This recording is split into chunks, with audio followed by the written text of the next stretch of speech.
blunt for breakfast while I beat the paper. Finna hit the block, about to see some paper. Y'all know what time it is. Orange juice and a blunt for breakfast while I beat the paper. Finna hit the block, about to see some paper. Top of the top, man. On this Top of the top. Come on now. How your morning start now, Bo? Man, you know, I've had like a half day already. What's up, Don? Yeah, I got up super early. I went to sleep super early too. Me But too. also I got up super early because there was a potential I was gonna head out to the Bay today. Gotta go down there for a couple things. Come on now. Yeah, some business and pleasure. You know what I mean?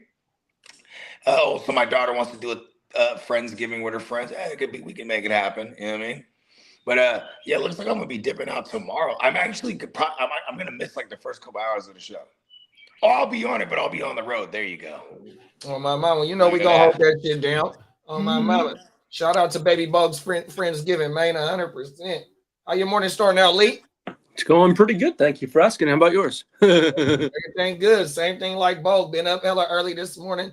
Did some shit in the backyard that I needed to do. Started bumming around the studio, cleaning this bitch up 100%. You know what I mean? About to get on the grill here pretty soon and do some chicken breast so we can do some stuffed fucking baked potatoes. What you call it? Loaded baked potatoes. I swear your neighbors must love you. It must smell like a fucking gorilla. You know the sun is out, so it give me an excuse to get on that motherfucking grill. I hear you. I got some stuff I'm gonna cook up today too for the weekend. Talk that shit, bro. Yep. Top of we got Dom in the building. What's up, Dom? Dom? What's up, Dom?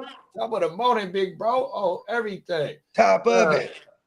Y'all know how we get down before we kick off the show. We gonna play a message from our sponsor, aka motherfucking Miles Peacock, aka the greatest that did it, aka show the drummer some motherfucking love, man. 100%. My Black Friday coming up. Y'all know what time it is. Slide over to neonpeacockmerch.com.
Neonpeacock.com, man.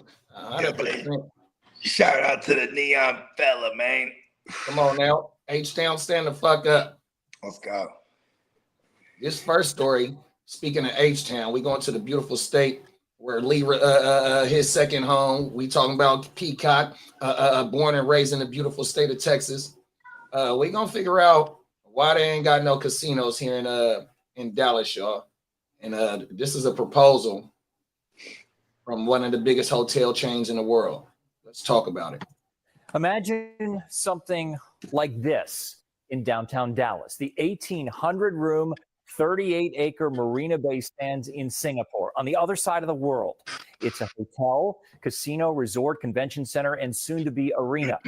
In a special report tonight, the Las Vegas Sands Corporation confirms to NBC5 they hope to put something similar in North Texas in the next few years. But first, they'll need to overcome some major hurdles. Only on 5 tonight, Phil Prazin reports the company is putting a big bet on North Texas. That's right. The Las Vegas Sands is looking for its main American property. In 2022, they sold the Venetian and the Palazzo in Las Vegas. So now the company only has resorts in Macau and then in Singapore, the Marina Bay Sands. They want that to change and tell me in an exclusive interview, they hope to spend billions of dollars to put something like this in Dallas. We wanted to know more, so NBC5 booked a flight and a hotel across the bay in the city of Singapore. After winning a government bidding process, the Marina Bay Sands opened in 2010.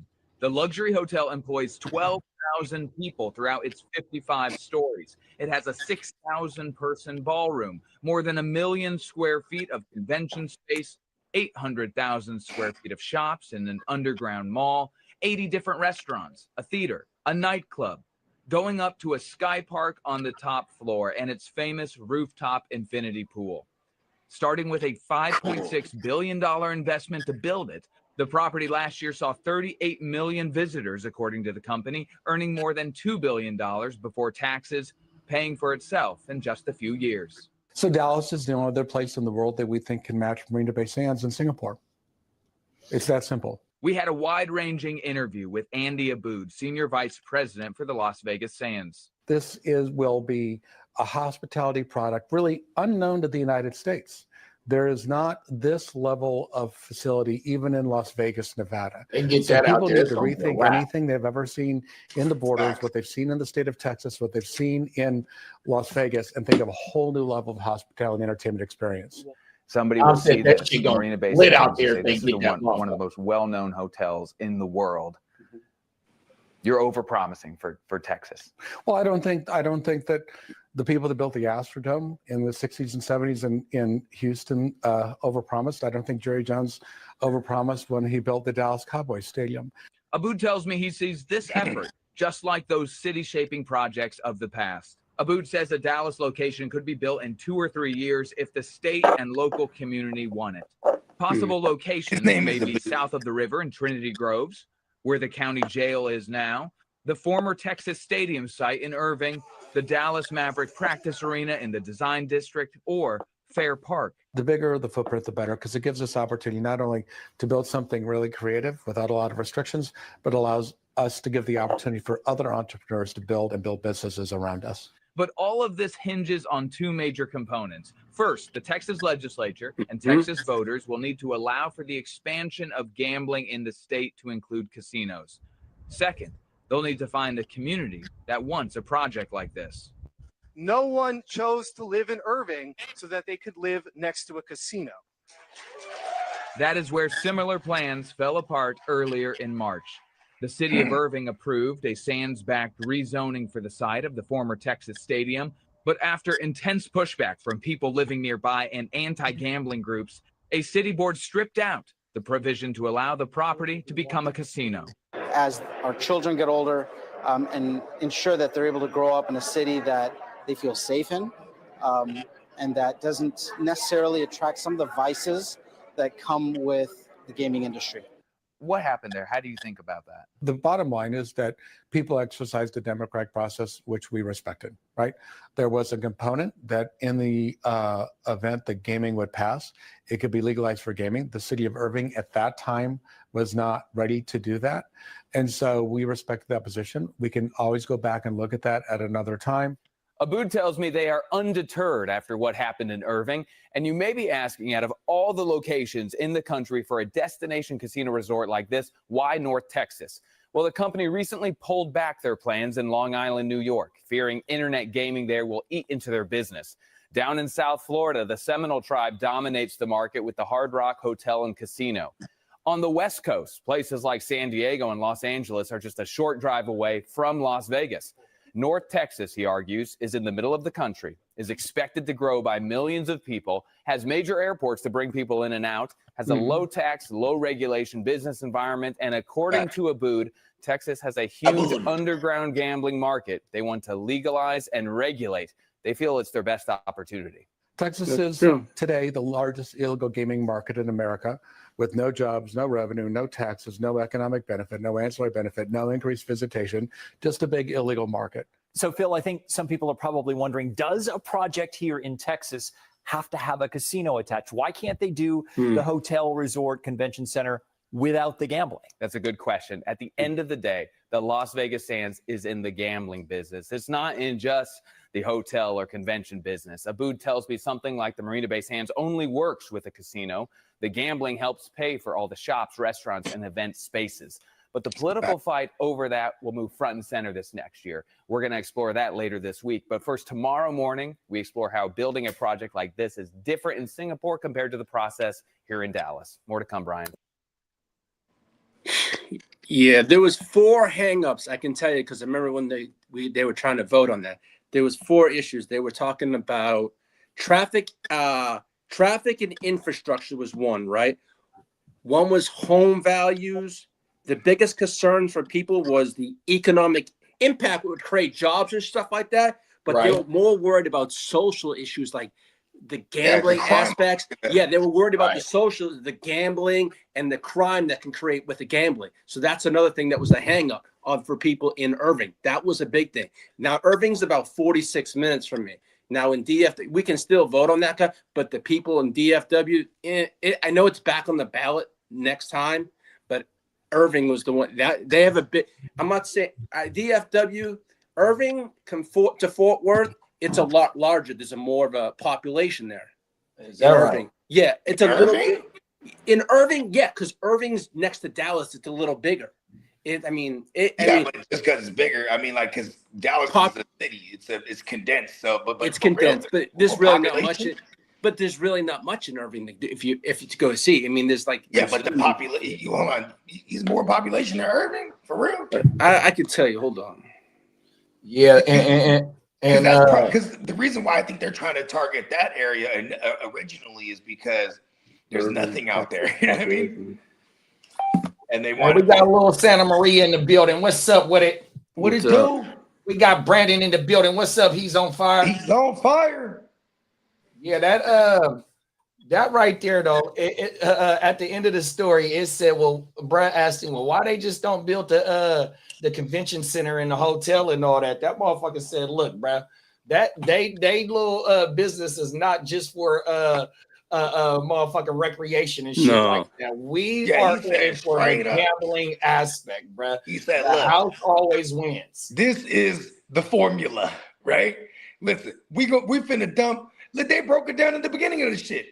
When they opened up in Macau or Singapore or whatever it was, that motherfucker paid itself off in 2 years. 2 years. That's what they finna do. And like, they're like, oh, just you can't do regular shit? Fuck no. Who wants to stay there? Right. You know what I mean? You want to stay like Vegas. The allure of Vegas is like, oh, we get to, walk downstairs and gamble, right? But at the same time, too, people will stay at specific hotels because, hey, I got a show I'm going to watch that's over here. Yeah. Or I got to, you know what I mean? Or there are even people who they know how to do Vegas like frugally. You know what I mean? They go stay somewhere off the strip, but then they go party in the thing. You know what I mean? So not only is this new business going to flourish or that they put a casino there, but all the other neighboring areas and hotels and all things, Airbnbs, everything is going to start going it up. But just like any luxurious place, like casinos and shit like that, man, you go down the street, you can get robbed. You know what I mean? You're right. Just the nature of the beast. You're going to have to double up on everything. Police, security, things of that nature. Cameras are everywhere. And it's just going to attract more crime because that's just the nature of the beast. You know what I mean? Drug dealers are going to frequent that shit because who likes to do drugs? Gamblers.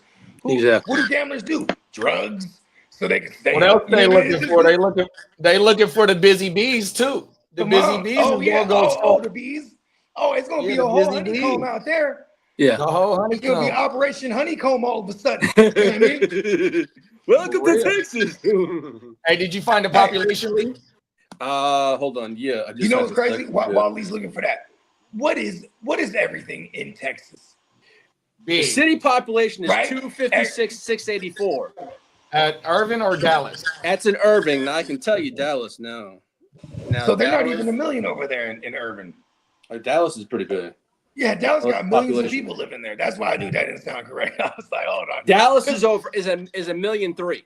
Yeah, Dallas makes total sense. That shit is eclipsing and Irving and Dallas are right next to each other too. They're like, I know, but that's not the point. I'm saying they wanted to build it there is because there's nothing out there. Exactly. But who lives out there? Suburban motherfuckers that want the suburban white folks. They want the family with the white picket fences. They don't want that shit in their backyard. You know what I mean? Yeah. Motherfuckers used to be like walking dogs and shit in that neighborhood. Now you got to worry about, you know what I mean? The underworld out there. You feel me? Like, I'm just saying. But this is what trips me out. JD, you nailed it right there. What's everything in Texas? Big, right? So it's like, but every so often, you under realize this. They don't have too many big old fucking, type colossal structures outside of the stadiums. No, you know we what I don't. mean? No. And like, Jerry's World is a marvel in itself when it was built for the time, right? Jerry, he grows old and tired of shit. I want a new thing. What are these fans people talking about? Somebody get me a boot on the phone. There's a saying when I moved to Texas. Is this a big in boot? Texas. This is your own Uncle Jerry. A boot. We want. What say you, a boot? What say you, DSW? You know what I mean? And you know who will vote on that? The fucking city. It's gonna be hard. You're gonna get pushed back from a smaller, tiny little community in a big space. Granted, but like Irving, you're gonna get a pushback because you're gonna have a higher concentration of people that will give a fuck. You go in the city, nobody gives a fuck, bro. Nope. They want the manyan. And he said, "Oh, you can't. How come you can't do it without casinos and shit? Duh, we want the manyan." Hey, how far is that Oklahoma casino from you, Lee? From my house to Choctaw, it's about a 2 hours and 45-minute drive. And so that's in Are you Oklahoma, like super right? north? Are you hella north? I'm actually 45 minutes from Dallas. From me to the airport, which is right by Jerry's, well, not that far from Jerry's World. I'm about 45 minutes from the airport. And the casino that everybody Dallas is that close? Dallas is only 2 hours from Oklahoma. Mm-hmm. So I don't know about the that, casino man. that everybody go to is 2 hours. That live in Dallas, From me? Dallas DFW, they go 2 hours to go to Oklahoma, right? Well, they generalized it. They said people in Texas go to Oklahoma. All right. From my house to Choctaw Casino, it's an hour and 50 minutes right now. Wow. So is this so like the local, right on the border? So the locals got to go 2 hours away to go get they fix. And see, that's what And it was. that's not bad, but you're But also see, hold going on, into though. another state. So hold on. So what I'm trying to say is that before the state of California allowed the Indian casinos to come here up in Northern California, we had to either go to Lake Tahoe, bless you, or go to Reno. The people in SoCal, like they said on the map, the reason why that they don't want to build in Vegas is because the people in SoCal, LA, and San Diego ain't nothing but 4 hours, 6 hours away from a drive from Vegas. You feel me? So the open market is in Texas, but also they tried to be in New York and they was worried about the internet gambling. And see, that's one thing that's super popping. And then the reason why they don't want to go to Florida is because the Indian casinos got shit on lock. Yeah, they got What this And so reminds me of literally is when I lived in Texas- Massachusetts, when the casinos they had in Connecticut built by the Indian reservation people. The Mohegan Sun. Yeah, Mohegan, exactly. And that's where everyone flocked to. I've been there. Yeah. Mohegan Sun is dope. It is shit. It's a marvel in itself too. That fucker is big as It fuck. is huge as a motherfucker. Like I remember, there was like I was trying to find the group because I went to go play poker. I was like, "Where y'all at?" They're like, "Oh, we're in this is the net side." I'm like, it's huge. Then I'm just walking around asking people, "How do I get to this is that side?" Right? And then people just give me, and they're sending me to and fro. And then I get to the tables because they would say, "Oh, we're at the this is and that tables." I get there and they're like, "Where you at?" I'm like, "I'm here by the whatever the fuck tables." They're like, "No, you're not." And I'm like, "Damn, I'm in the whole nother side." Like they told me I'm at $25 whatever it was baccarat or whatever. The fuck I find the baccarat $25. Where y'all at? Like, no, we're in the other building. The mall. I was like, this fucker is big. Yeah, Anyways, it's large. This is the true untapped market for casinos gambling. 100%. I mean, in Texas, they got card houses for sure. And not only is it untapped, but you heard what the guy that runs the franchise, he said that Texas is low tax, low regulated, 100%. And see, that's nothing like California. 100. That's the complete opposite of California. So he don't want no parts of that for sure. So like, look, bruh, and then he got to throwing this shit under the bus. Oh, it's so many underground syndicates of gambling, and we want a part of that money. And but we also, want all of it. And you know what else ain't in Texas too, though? Motherfucking medicine. Exactly. Like, Oklahoma is, and they're killing it money-wise. Texas would make so much goddamn money. I have friends going to get their medicine into Oklahoma because you can't. 100%. Texas, you can't. It's the fucked up thing. Everywhere I've lived, it's all legal. Texas, it's not like playing out there in that state. It's the biggest fucked up thing I've ever seen in my life. I've been trying to tell Lee maybe he needs to get some medicine in him, man. It might change his life, right? Like some Oh, world. CBD, though. You know what I mean? It's not psychoactive. It just calm you down. You know what I mean? Cooling. Hey, but that's a hell of a proposal, though. You know what I mean? And for that to even be, come across and see, they out there for a reason, because they it's a bigger plan. They definitely want that shit right there by that motherfucker. Like Brett brought up Uncle Jerry and how he got his shit done, even though it's just like Bogue said, in the state of Texas, the only thing that's big is the motherfucking state. I ain't gonna say that, but the structure wise. Well, they're also trying to build a new Maverick Stadium too. Oh my man! You see that one of the proposals for the casino side is the Mavericks practice side. Yep, that's what they were just talking about. 100%. But not only what's Brett's name? Did Brett sell the Mavericks? What was the Shark Tank dude? Mark Cuban. Mark Cuban. Yeah, he sold Mark that. Cuban, the local he get involved in a lot of these big get projects too, because they like to. It's like it's good to be a black billionaire in that aspect, because it's like, all right, we need to color up this committee real quick. You know what I mean? See, the people at Dallas are worried about the Mavericks leaving to go to Vegas.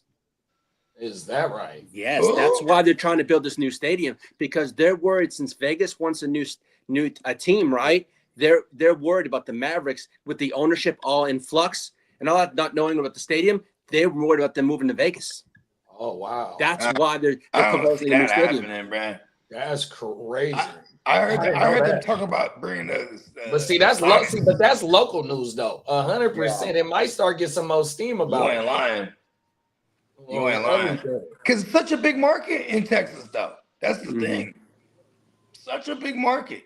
It's its own market, like Texas. But see, that's the thing, though. They probably trying to force maybe the motherfucking public to play for some of the new. They are. They're trying to get the taxpayers. 100%. I mean, I did have one of my partners, man. When I was talking about, they own the Chinese food chain. When he went out to China, you know what I'm saying? They did they tore down Macau and whatnot, and he was like, "Bro, them hotels is clowning, bruh. Like it's like the lap of luxury." You know what I mean? We be in like a penthouse or whatever, like the one we had. That was nice, right? Like this. See, the shit they're trying to do in Texas is like the shit they trying to do out there in Singapore and all shit, where it's this is the fucking tip top of the aristocrat baller type shit. You know what I mean? And that would be the allure, because you obviously, you know what I mean, 1,800 rooms, you're gonna have levels to this shit, so you're gonna be able to get nice rooms for cheap, and then you all the way up to the top of the penthouse and presidential suites and all this shit like that. You know what I mean? They said they'll have their signature infinity pool, or the rooftop park with an infinity pool and shit. You know what I mean? Oh man, you can bring the GW into Dallas, Texas. Right. You bet your ass we would, bro. 100%. Because you live there, and then we would have something on the first thing smoking in the mail right to your house, Lee. And then Lee, and you'll allegedly you'll be the first time you knew what it was to be a mule. Oh world. Lee, I'm gonna need you to hold this for us, Lee.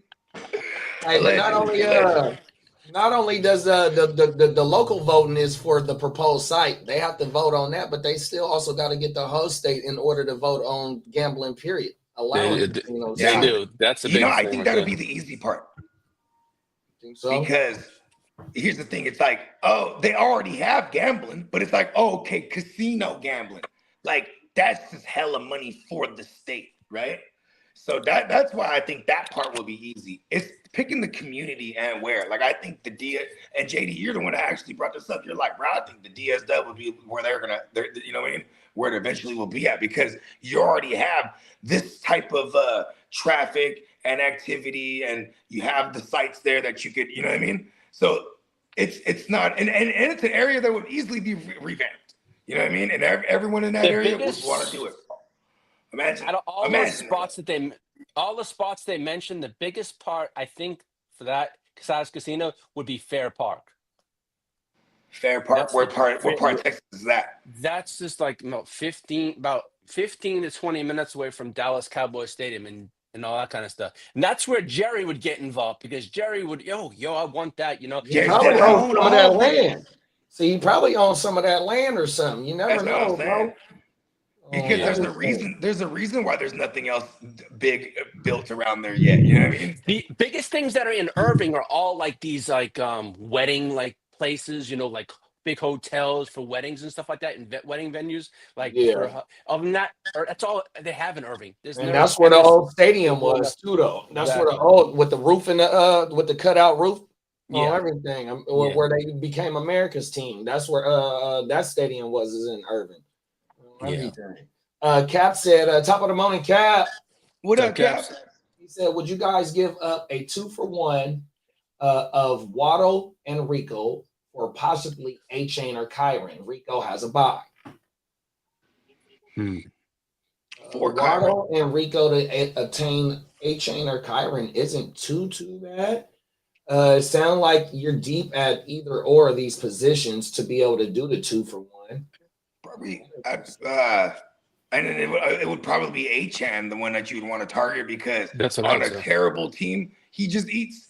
And Waddle's the only other one that I've really been eating too. So it's like, I'm you know what I mean? I'm also okay staying with the Waddle and Rico, because we will get Waddle back next week, and Rico, yeah, he's on his bye week.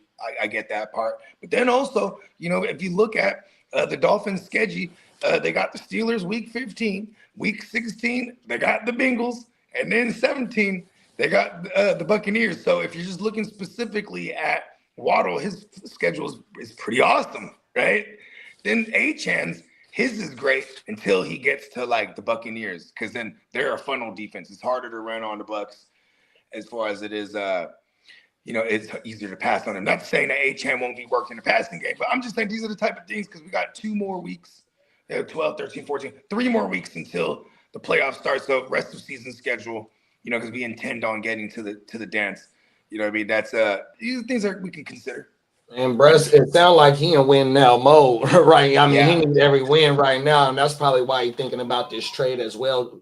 Speaking about the buys. Yeah, because then if you need it now, then I guess it was the Kyron by proxy. Just Kyron or A-Chain, because he can't use A-Chain right now. You know what I mean? Oh, yeah. Right. Yeah, and then he knows Rico will be on his bye.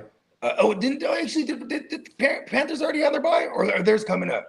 There's no, I think I don't think anyone has a week 13 bye at all, right? no, there's no week. No, there's none in that week 13. Okay, that's for sure.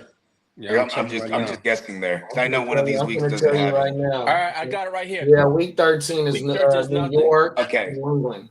Oh no, And I then tell you, 14 no, has it ain't no bye. It It's ain't no bye. 14. Yeah, 14, no bye weeks. You Week got 13 for Carolina, anyone. 14. You got Carolina, New England, the Giants, and San Okay, Francisco. so I'm okay staying put, but it's also because the trade deadline. That's right. It's probably his deadline's probably coming up. I would say maybe revisit this after this week. It should be the last week. You know what you could do? You could make this trade happen during the fucking Sunday morning, and it won't even be able to be processed. So you have your Rico, and then you come back next week and have an A-Chan. If you wanted to do that. On God, I'm okay having Rico and Waddle the rest of the way. It's just, you know, because then I think Rico gives you just as much chance to help you win this week than having Kyron. We've been kind of needing Kyron. That matchup is kind of nice for him. It sure is. On a Monday night, he has an extra day of rest. He's been kind of banged up himself. So, like, Enrico's in prime time. He's trying to show the world what he's talking about. Brandon said, what would you rather have an hour away, Oklahoma or the beach? Talk your shit, bruh. South Texas, stand up. Cap Hey, said, Texas is big as a motherfucker, bro. That shit's crazy. Cap said the rumor has it in Florida. They want to take away proposition bets. Oh, wow. Prop bets? That's cold, bruh. Salute, Derek. Top of the morning, Derek. Top of the morning, Derek. Yeah, here's the thing with prop bets is that they found a way to get those. For a while there, the loophole was that 50 states can do this because you're not necessarily betting. A game of skill. Yeah, it's a game of skill. And then when they started to crack down on that. They said, oh, no. They had another loophole, and they go, okay, well, we're giving them, 6 options, and they have to, they either have to choose all 6 and get it correct, or whatever it is they choose anywhere from 3 to 6. You know what I mean? Like, you had those type of things, right? And it'd be like they're giving you the options. So it's almost like again, then they started cracking down on that, and they go, oh, wait a second, we'll do subscription-based shit, right? For the non-legal states, right? So it's like you could pay a monthly subscription because we used to be endorsed or sponsored by or affiliate sponsorship by this one shit. It was called Super Draft Pro. This shit is gone now, but that shit when it existed, it was a gambling site, but they didn't use the words gambling. They didn't use words. They didn't even put betting. It was all lesser mores, and it was all pick six or pick three. It was things of that nature. And then, but you paid if you're in a non-legal state, you would pay like $100 a month. Then that would enter you into all the little tournaments, right? And they paid cash prizes. You know what I mean? Pretty brilliant, right? And then, but since then, we've probably had a dozen states since 2021. Probably like a dozen or like a half dozen states have crossed over to the sports gambling online. You know what I mean? Yeah, that shit crazy, bro. California state votes against it every time it comes around. Because you got the Indian casinos out here. Yeah, exactly. And they ain't fucking with it. How many casinos do you guys have out in California now? A gang of them. Yeah, it's like 10 minutes away from me. Yeah, there's one right next to me, 5 minutes from me, Sky River. That's just right here in the middle of the suburbs. Then you got the Cache Creek, Thunder Valley, fucking shit, the Hard Rock. All right, yeah. That's all within an hour from me, if not. Well, once you start going down 99, you got Indian casinos out there too. There you go. So in other words, there's what's the other one? Rolling Rock or something like it? Rolling something. Then you got then in the valley, you got card rooms galore. But see, that's the thing though. Now you fucking with some underworld shit for real. You know what I mean? Yeah, there's card rooms all through this bitch. All through this motherfucker. Come on now. Where I'm from, to the east side, bro, there was, man, you hear such and such got raided for real? What were they doing? Man, they had a whole casino in their house. Word. Like, who's in the hood? Have a whole garage, hella fucking video poker machines, hella things, tables, motherfuckers is gambling. And the house always wins. Cold world. Then you start fucking with them. Oh, now you fucking with the mob. You know what I mean? Yeah. We got Peacock in the building. What's up, big bro? What's happening? He said, I actually had the beach at SPI an hour away from me. Oklahoma is like 10 hours away. 10 hours, exactly, yeah. Wow. Okay, yeah, because he's on the whole other side. That's why I was like, damn, Lee, I didn't realize it's where he's at is super up there. Peacock's down south, boss. Yeah. No. Yeah, he about 6 hours from you, for sure. Mm-hmm. I think he actually said that. Oh, yeah, but see, look at this. Like where I'm from, I go an hour, boom, we're at Santa Cruz. We're at the beach, you know what I mean? I go 45 minutes, boom, we're at the docks. You know what I mean? Like, I can go 45 minutes either way and go to the Oakland docks, Oakland Marina, you know what I'm saying? What's that called? Alameda Marina. There's all kind of launch spots. It's funny though, because whenever there's docks, man, you know what I mean? They dock can be, Jack London Square though. That shit was dope. You know what I mean? Go out to Jack London Square. That shit was cracking. I was a kid too. Here go the second story. We're gonna bring it to the Bay Area, man. We're gonna put a restaurant on exposure right now for some punk shit, y'all. Some troubling video raising some big questions about the South Bay restaurant. It shows an employee throwing what appears to be frozen ribs on the ground in a parking lot to prep them, I guess, for use in the restaurant. Today, that video sparked a visit with health inspectors. NBC Bay Area's Damian Trujillo has the very latest. Oh, I saw this online. The video captures a person who the restaurant describes as an employee throwing frozen ribs onto the ground. Someone took the video from the rooftop and posted it on social media. I felt that it was very disturbing. And they call it love.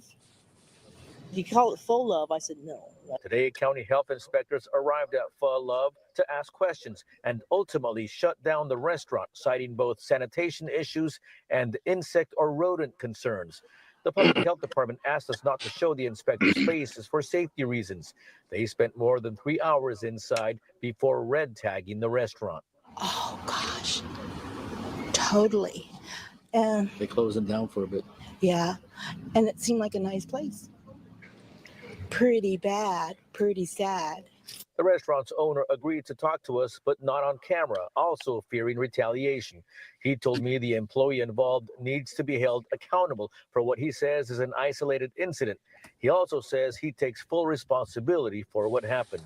A search of public records shows Pho Love passed its last 3 public health inspections with scores of 91, 93, and 95. The latest was just this past September. He done fucked their whole shit also up. has mostly good reviews on Yelp with 3.5 stars. But tonight, there are already comments on the platform alerting customers about the video that's getting a lot of traction online. The owner tells me once it passes re-inspection, rebuilding his restaurant's reputation is job number 1. He says he knows it's going to be a tough task, but the military veteran vows to earn back his customers' trust. In Milpitas, Damian Trujillo. That's in Milpitas. I was about to say, I wonder where in the South Bay. Man, shout out to Vita Van, man.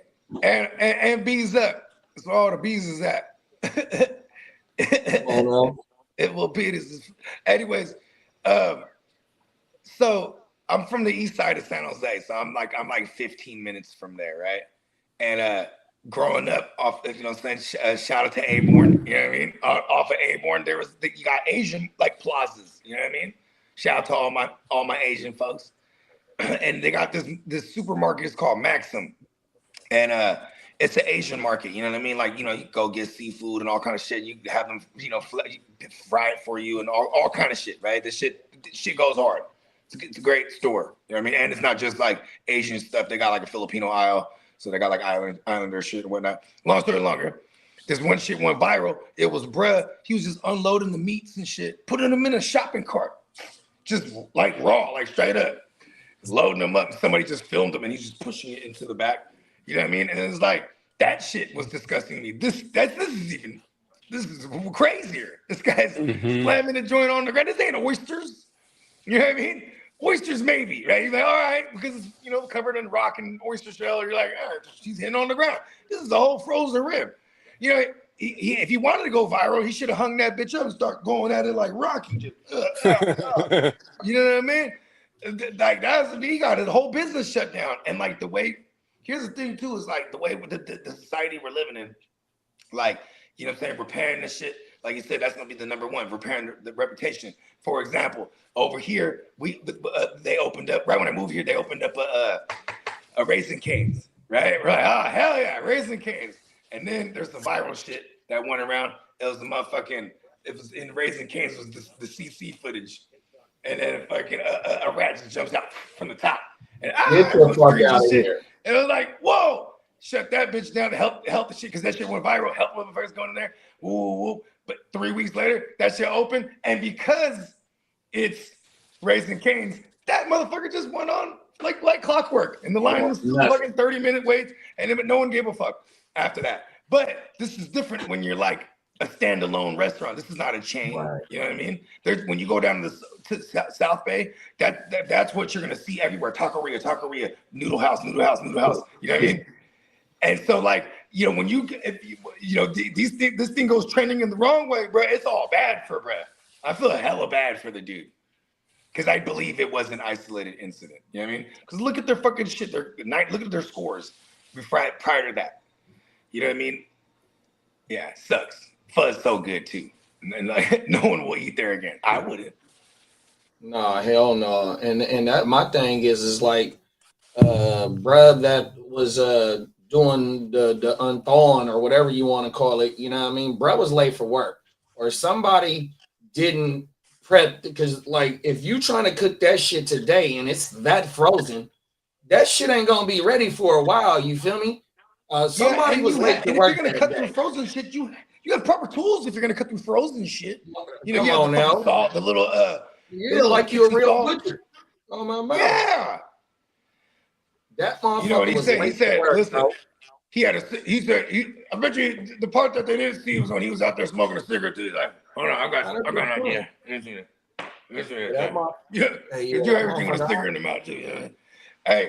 Hey, real talk though, like, you know, growing up, and when I started going down to like SoCal and shit, right? And then I was saying, I was like, damn, what are these letters on all the windows in the restaurants, right? You can see down there, they'll grade you according to what the health code gave you. So like, you know, for a while it'd be like, damn, it's just hella fire, but it just has a C on it. It's like, so what, bro? But then it's like, you go to the grade A ones, you're like, man, it's not that fire. Like, but clearly it's clean in here. It says A on the window, you know what I mean? So I would imagine an A is like a 91 or something, you know, he's in the 90th percentile, right? So I believe it was an isolated incident. I feel bad for that business though. That motherfucker might need to switch it up or remodel it. It's a pho restaurant. Let's see, you got the back. It's a wall that's an acrylic glass, and you see them going at it, cutting all the meat. Come on now, 100%. Look at us. We're Let's not see what it is around. though. Like so, All like clean. like Hey, it said you on grab the an In-N-Out burger. What are they doing? right there in front of you, on my mama. Whipping it up. Right? Slapping that shit right there in front Hey, of you you. go to a Philly cheesesteak joint. What are they doing? Come on now, right there on my mama. You know what I mean? Whole world. Change Hey, the but the game. thing is though, like right, the thing is OG that owned the business. It said that he's a war vet, right? So he started the business, and once he got the business booming, he was able to kick back, hire somebody to run this bitch for him. You know what I mean? Because bruh is obviously the one that was dropping the meat and all that pause. He the one that's handling the cooking and shit like that. So maybe OG gonna have to come out of retirement and get back there and all types of shit. Like he got to come of all hands on deck 100% because like you said, it fucked his reputation off on Yelp. He got 3.5 stars out of 5. 100%. So that shit was slapping like a motherfucker. Fuck yeah. And look at the fact that they had like the thing of ribs and shit, because when you think of traditional pho, it's the thin slice little woo-wows, right? Look, nowadays when I go to the pho joint, I get the fried crispy ribeye topped on it. You know what I mean? Mm-hmm. Like, you know what I mean? You could get like a whole rib, a whole like a rack of ribs and put it right over the pho. You know what I mean? Like they doing all kind of fly shit these days. That's probably one of them spots. You know what I mean? Because like, you know, the more traditional pho joints. See, here's like shout out to all my Vietnamese homies. Like we would go get pho and they just bring my bowl out, right? Then I look at them. They got the bowl and then they got all their meats on the side and their meats are still frozen, but they're all sliced thin. And then you put it right in the fresh broth and it cooks immediately. Oh, wow. Yeah. And I'm like, oh, okay. Because, you know, he's like, yeah, because, you know, by the time that you get your bowl, it's already over. It's lightweight overcooked. I'm like, I never thought of that shit. Oh, yeah. You know what I mean? Wow. I'm like, oh, okay. You learn something new every motherfucking day. Look at that, though. It's already prepared and cut and sliced and frozen and ready to go. Because, you know, when you go to a noodle house, man, they chucking bowls like a motherfucker. Yeah. You know what I mean? Right out the club, that shit is popping. Every Bring noodle you house right that's back. still open, shit is yanking. You know what I mean? Bring you right back to life. Make sure It you don't brings you get right no back. hangover the next day. Oh, everything. That's a fact. You know what I mean? And that's the thing though, like another thing with the OG that's the veteran, and salute to his service that own the business, like, right? You know, and I own a business, even though I'm on the IR right now, like, right?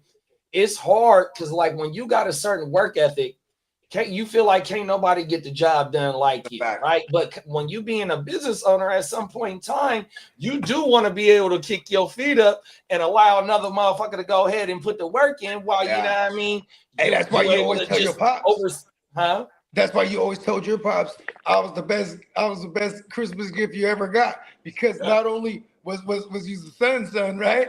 But then at the same time, you know what I mean? He vetted you in the business, and he was able to be like, yo, the business is gonna be good because JD knows the ethic, knows, you know what I mean? Come on, it was man. already instilled in you. Boom. So it's like you could just boom. It'll continue to move smoothly, you know what I mean? And flourish. Come on now, talk that shit. Yeah, and you know, you might have some apprentices, quote unquote, that might, you know what I mean, that, you know, some right hand mans along the way, but like, you know, sometimes their path goes elsewhere. You know what I mean? Like, you know, it's not someone like you're kind of vetting to take over at one point. You know what I mean? It's facts. And that's what happened with Bruh probably, is that he hired this dude. This motherfucker had to come late, or last night he forgot to set the motherfucking ribs out in order to unthaw. You know what I mean? They've been in that motherfucking deep freezer where you walk into the motherfucking freezer, because I've worked in the food industry before. 100%. So, you know, you not only do you clean up the kitchen, when you're done, when you close, but you also got to get ready for tomorrow as well, 100%. And them motherfuckers like, right, they go into work 4 in the morning to start chopping up the produce, getting the meat ready, pause, Oh, you know for what I mean? sure, Shit yeah. like that, 100%. Yeah, yeah. You know what I mean? Like, bro, that motherfucker was completely late. He completely fucked up. Bro, we 100%. one of the partners studio one time, it was just like, you see, you know what's funny about studios? Like, you'll just find a space that someone's willing to rent to you, and then, like, you know, they know the guidelines, and you're like, boom, now you're rocking. And so this one of my partners studio, it was right next to another space where these people, they had ovens in there, and they were bakers. They would bake loaves and sell it to the different Vietnamese bakeries. You know what I mean? Because the Vietnamese bakeries, a lot of, like, say like you're like you're a Balinese shop, right? You're making all these sandwiches. These motherfuckers, you might not be necessarily making the loaves over there. You're just making the sandwiches. So you got a whole nother cat that you buying the loaves from. So these fools, like, we be in there all night in the studio, right? So it'd be like midnight, 1 o'clock, start smelling some bread. Smells hella good. You know what I mean? Oh yeah, that's the bakers next door. Like, oh shit. Hey, you ever heard of Rainbow Because they Bakery? gotta get going, because that shit is out there, like, you know, 5 in the morning. You know what I mean? My mom, you ever heard of Rainbow, like the bread company and all that shit? Yeah, come on. So before Bimbo, you ever heard of Bimbo?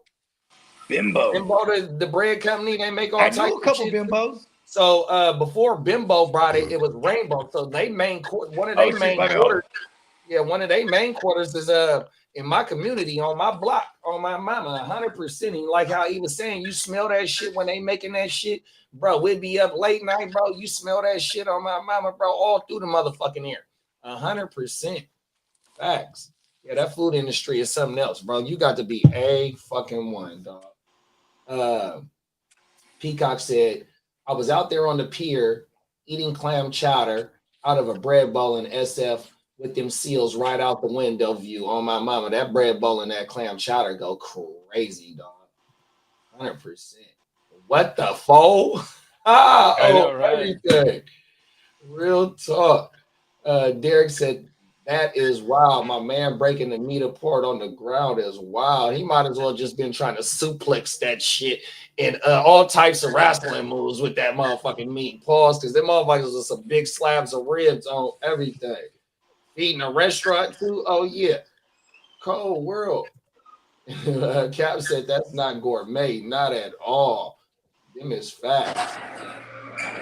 Salute, bro. Oh my mama, salute. Yeah, man. Like the food industry, like I said, you gotta clean that motherfucking restaurant up at the end of the night, and you also gotta get ready for the next motherfucking day. And you got to be in that bitch 4-5 in the morning, 100%. Because if your shit open at 10 o'clock, you don't want to get there at no motherfucking 8 o'clock. You're gonna be behind. My cousin Francis, and it sucks because I only got to kick it with him for a couple hours, but he came out here last Saturday. Shout out to Cuzzo. You know what I mean? Shout out to Cuzzo. So his best friend, he has a Bomni restaurant in San Jose now. But when they were coming up, he had a cart. And see, this is what's badass, because, like, you know, you might see a taco cart or like a hot dog cart, but a Bomni, and Bomnis are fire into the motherfucker. So, like, it was brilliant. And so one day, we're like, oh my God, Bomni cart? What? So we wait in line, because me and my girl were downtown. And then we walk up there, and it's my cousin and his boy. He's like, oh yeah, it's my boy's business. I just been helping him out. Woo, woo, woo. You know what I mean? Of course, he was getting paid to help him out. But, like, I'm like, oh shit. And then now they came up. But I remember he said, I said, so what's it like? He's like, bruh, he's like, we sell out so quick. He's like, we're barely even out there. Everything sells out. He's like, if we had more, and I said, yeah, and this cart is big. You gotta bust it down, load it up. You know what I mean? Trailer, put it on the trailer. You gotta clean that bitch up, like you said, every day. Then and every day when they're done, they gotta go link with the fucking with the baker and get their little fro. And see, their key was like, and you know what I mean? I guess this is one of the cheat codes that everyone does. They'll take a frozen loaf and you bake that shit, right? So you get this super doughy inside, it's crispy on the outside type of shit. Yeah, but still, he got to go link with the you know, and then he's got to pay up front. Like, listen, I'm gonna need 500 loaves. You know what I mean? Right. And you know what I'm saying? And then boom, I need them to keep coming. You know what I mean? Because I'm coming back quick. You feel me? Like, see, that's the thing though. Like, right? Like when you got the good medicine, allegedly, They gonna wait on it. 100%. That's a fact. It's gonna sell itself, just like some good motherfucking food, bro. 100%. Like in one of my taco trucks, when we did the route on Saturdays for the yards, if we not there by 9 o'clock, maybe 9:30, the asada is gone because they only make a certain amount of pounds for that shit. That's a I fact. talk to the motherfucking owners because wherever I frequent at, I want you to know me 100%. It don't matter if it's the motherfucking community liquor store or if it's a restaurant that I like to go to or the cleaners that I go to, the gas station. Look, bro, I'm about to tip hella good. All you know what I mean? 100%. And also, I'm a vouch for your motherfucking ass. 100%. So if your food fire, you know what I mean? You're going to want to take I'm literally going to send there. people there and be like, tell them I sent you. 100%. So then the next time I see them, I go, hey, did my partner sell through? Yup, told you. And you selling out, bro. You selling out sandwiches, bro. They can't wait for the next day for you to come back over there and start. Hey, look at this. So they had like this like sauce, right? When I was talking about my cousin's partner, they had this sauce. And then like, I was like, man, this sauce is so good. So every time we would go, I'd be like, hey, I need hell of them little sauce. They put in little cups. So then they start coming up in the world. Like I said, and it's all within since COVID, right? So this is how fast. Remember, people started just making their own shit, making their own way. This is how they came up. Boom. Yeah. Then his partner, he got the little place downtown now, and then like and it was a what is it called? A non-contact joint. You feel me? You just pick it up on the curb. Oh yeah, out the window like type joints. Yeah, and then now it's open up right now because now it's been a couple years now. You go up in there, eat, order, whatever the fuck. But then my cousin he's like, they sell that sauce in a bottle now. I said, oh wow, they never come down there, and they do a fried. Like, they got this one. They got a fried chicken banh. This shit goes so crazy, bro. And so I was like, every time we're down there, I'm like, okay, I gotta go get us some sandwiches. Gotta get a bottle of that sauce, bro. Like food hit the soul, right? 100%. Motherfuckers be looking for that good fire, 100%. You know what I mean? Especially like you didn't had a long day at work. You know what I mean? You still gotta take the kids to practice. Motherfucker don't feel like going home to go cook. Man, look, bro. One of my favorite restaurants. Let's go there right now. Oh, what you talking about? You want to go there? Oh, come on now, 100%. Hey, you know what I mean? And that shit is word of mouth. You know what I mean? That food, like, look, bro. Like, it's a key to life, 100%. Hey, you know what's crazy, man? It's like my lady, right? Anytime it's something like good, right? Some good ass food, she start dancing, bro. She was like, I'm telling you, bro, 100%. And I didn't realize, I'm like, I'll be doing that shit too. Like, bro, 100%. Hey, come on now. Oh, just get that motherfucker. Like, 100%. Hey, and the on the flip side, you ever go somewhere, you eat something, you're like, make right, you not want to come back. Hey, if I eat some nasty shit at your shit for the first time, I ain't doubling back 100%. Yeah. And then and then on the flip side, like when you be cooking at home and you get to trying new shit, you know what I mean? It might fail the first time, might get a little bit better the second time, but once you finally crack that code on that new recipe, like how you just said, you get to, you know what I mean? Hey, when we doing this shit again, that's why I'm trying to master that grill, bro.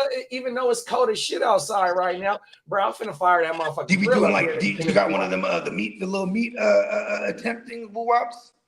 Just a little thermometer, a little electric. Yeah, because that's what separates the people who just like grill by a higher knot. You know, it's like, see, like, I want that Traeger, so that Traeger smoker. Then you can go ahead and get that meat thermometer and put it in the meat paws, and then you can be I can be in the studio. You know what I mean? And I get all the readings off the phone. 100%.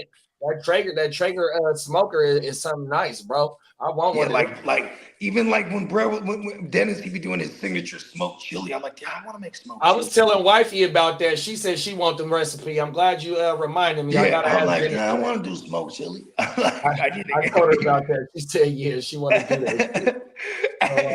Hey, because we some chili eating motherfuckers, man. Chili that's comfort food right there.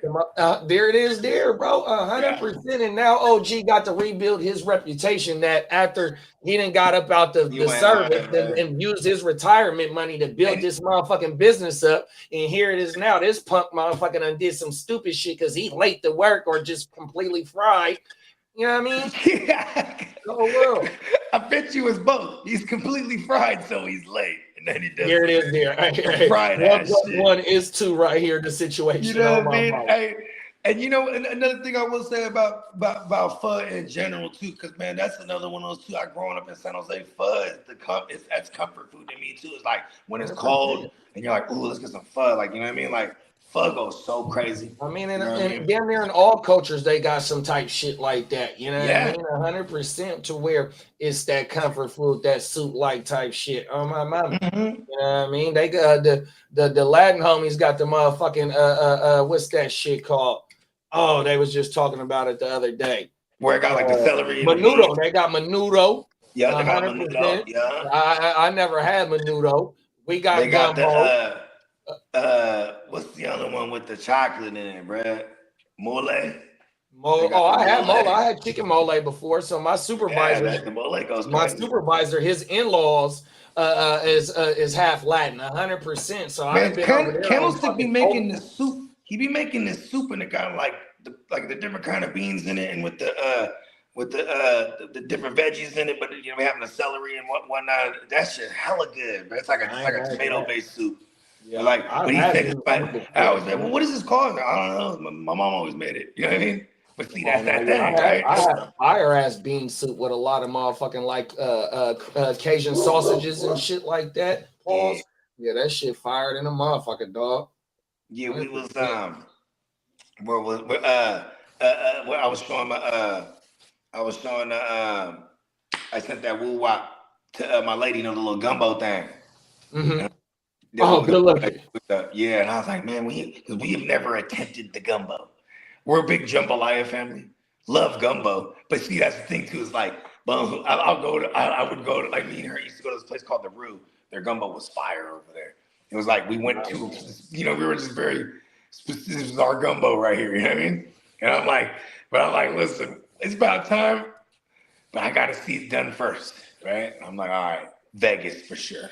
Hey, 100%, bro. Oh, my mama, we gonna have that motherfucker in there. What is like a big ass pot? That, you know what I'm saying? What is that usually hitting for? Like, you talking like maybe $500-$600? It just depends on what type of crab we get and how much the crab is. Because the shrimp, we can go to either Costco and get their bags of shrimp, which ain't nothing like but $27, or we can go to a grocery store and get the like a little bit smaller like type shrimp. That way we get more in the pot.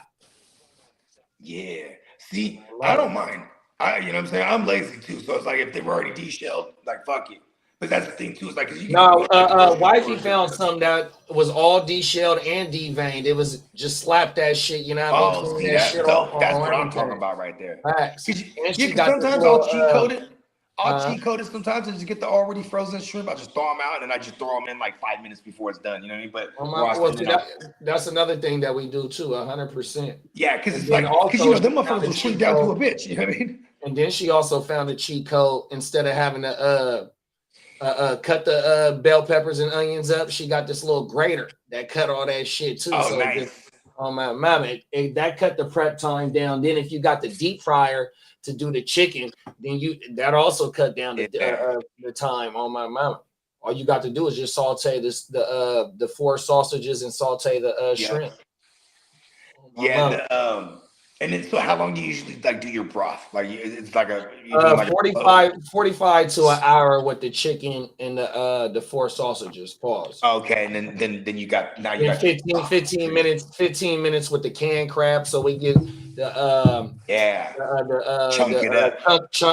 chunk of the sea of I forgot the name of the tuna. I know exactly what you're talking about. They got the canned claw. So we'll get 2 of them. We'll put the crab, and we'll put the shrimp in for the last 15 minutes because you don't want to overcook your seafood. That's a fact. Oh, my mama. I don't mind it overcooked, but I don't like it overcooked neither. Come on now, 100%. You know what I mean? Because that's the thing whenever with the scrimps. You know what I mean? It's like, I don't know baby scrimps that are all tough. Come on now. Yeah. Like, yo, them beer, like, one of my partners back in the days, he used to like tempura everything. And he was like, and he had the flash fryer. I love tempura. Right? So he was like tempura shrimp on the spot. And he showed me like, yeah. And I'm with my mother, how come I don't come out like yours? He's like, you leave it in there for like 2 minutes. He's like, leave it in there for like 30 seconds, bro. I'm like, oh. You know what I mean? My shit was coming out crispy as a motherfucker. Like, yeah. Hey, Costco got some fire tempura shrimp. Yeah, in the box where they come in a little flat tray. My mama. And they got them stretched out as a bitch, huh? My mama. Hey, those are the ones right there, JD. Fire, bro. Oh, my mama. Those are the cheap. Hey, did I ever send you the picture of the beer battered cod?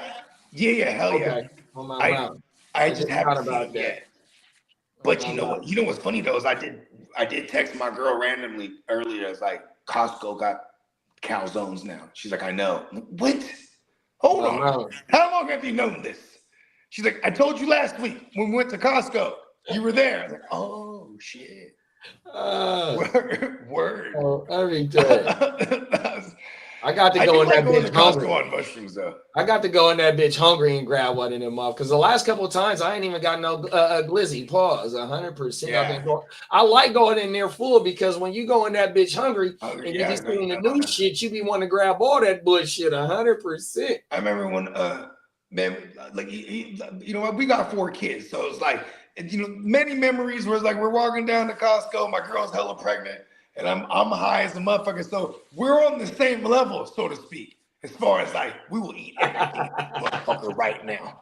And then I'm just struggling. And then by the time we're done at Costco, I'm struggling pushing that bitch. I got the flatbed one too, you know what I mean? Pushing this motherfucker. We got like, why the fuck do we got all this shit? That's right.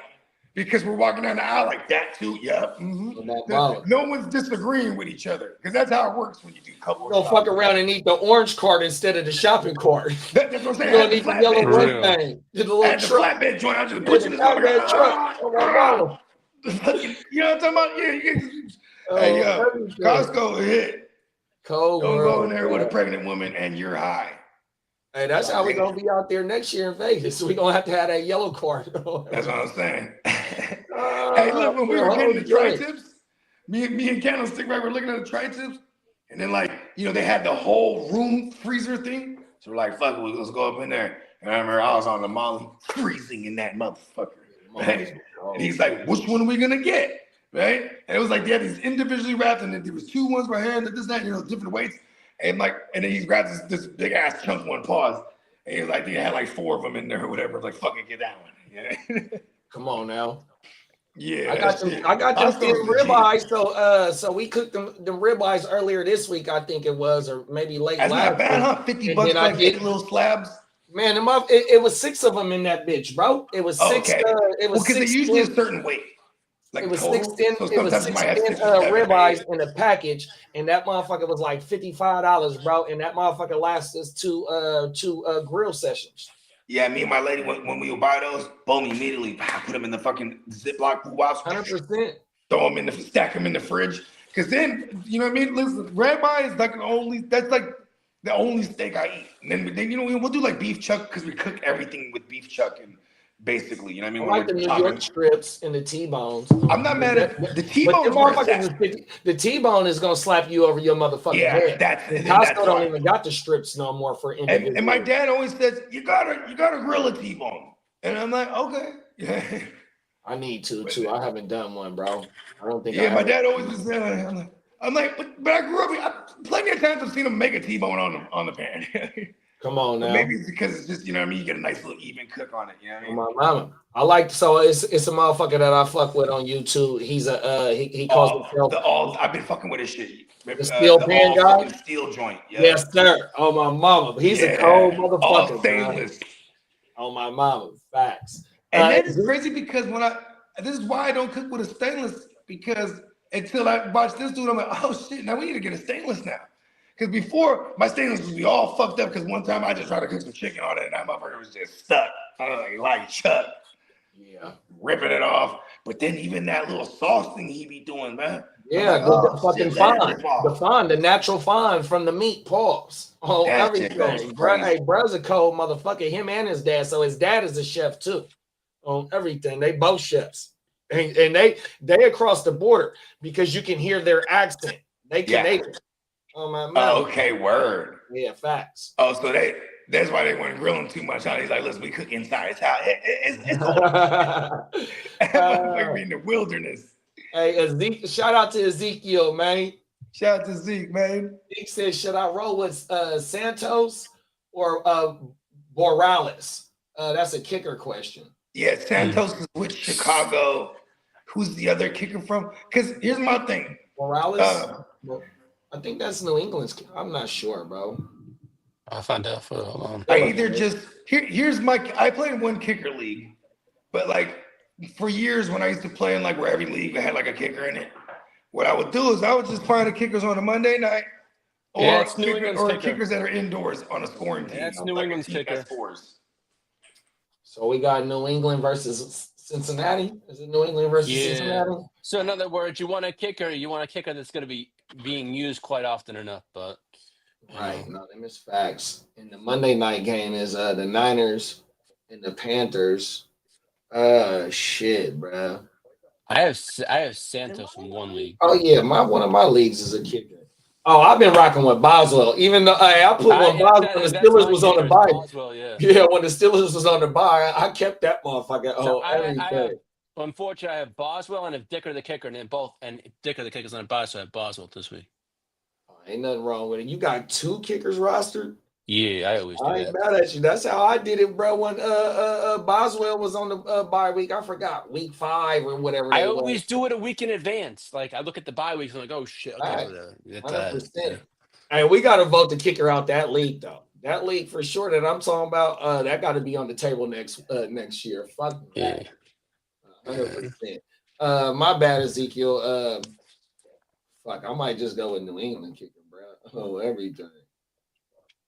They should put some points up on Cincinnati.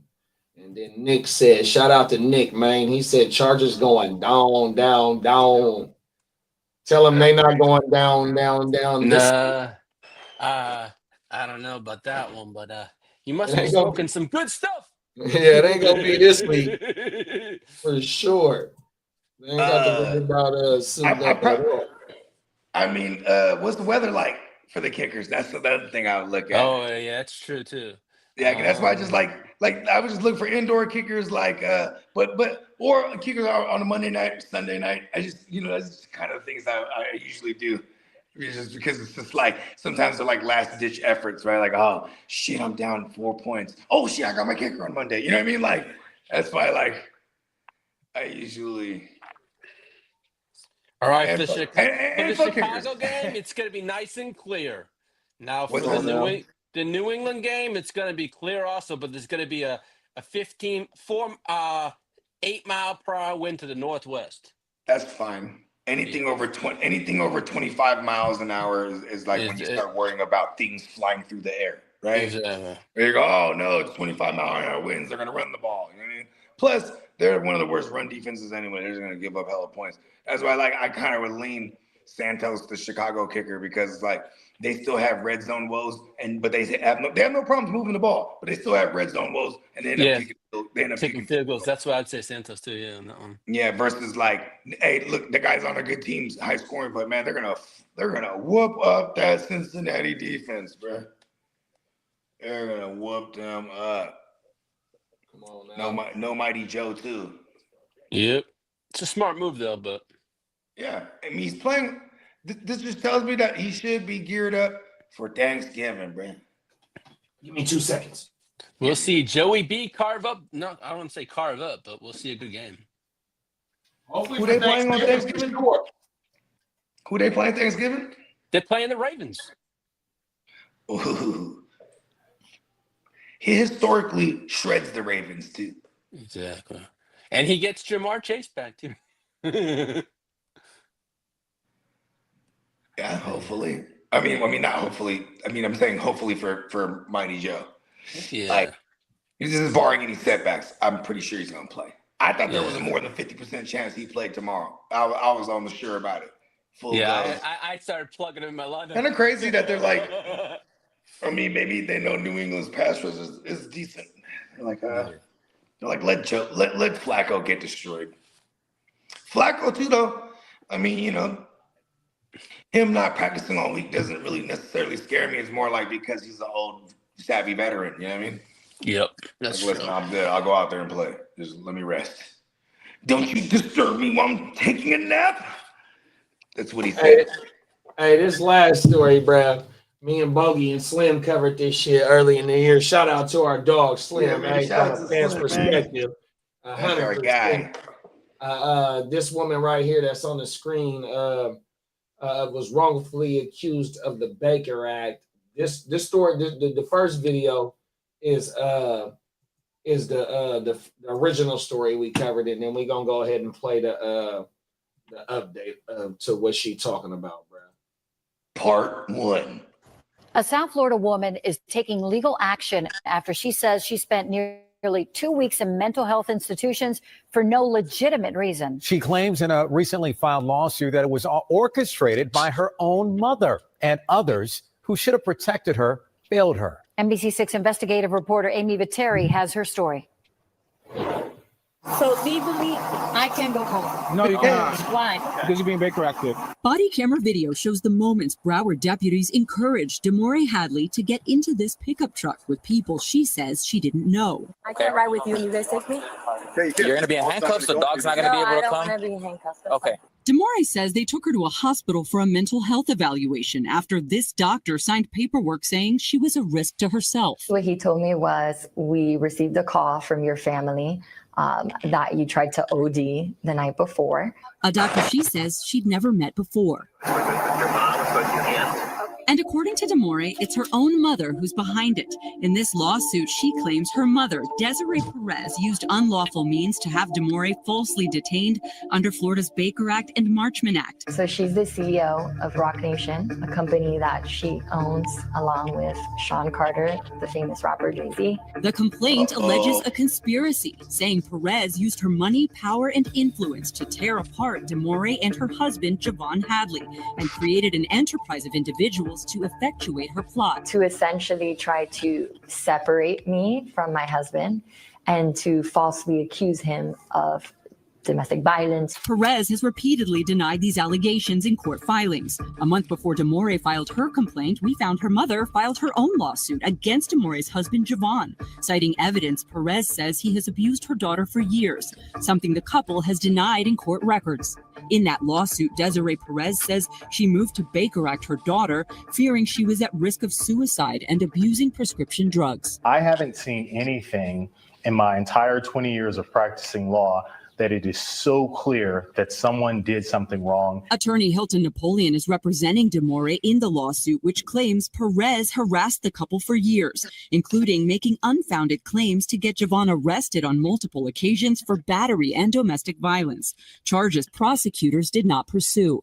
The state attorney's office wrote a 11-page scathing closeout memoranda, which basically said that her mother made false allegations to the police. In this closeout memo, a prosecutor with the Miami-Dade State Attorney's Office cites Demore's lack of cooperation and raises concerns about some of the evidence and how it was obtained. The prosecutor also wrote Demore was wrongfully Baker Acted last year, something her mother's attorney disputes in this letter, challenging many of the memo's other conclusions. I have 3 different collateral sources of information that say that she's been acting psychotic, that she threatened to overdose yesterday. Demore's lawsuit alleges her mother conspired with prominent psychiatrist Dr. Daniel Bober, seen here in body camera video, and others to have Demore committed for a mental health evaluation. Bober cites supporting evidence from her family and diagnosed Demore with an unspecified psychosis. He ordered she be taken to Memorial Regional Hospital, where he is chief of psychiatry, and where results from drug tests taken upon admission were negative, according to records Demore shared with us. They told me your tox screens came out negative, and I go, I know.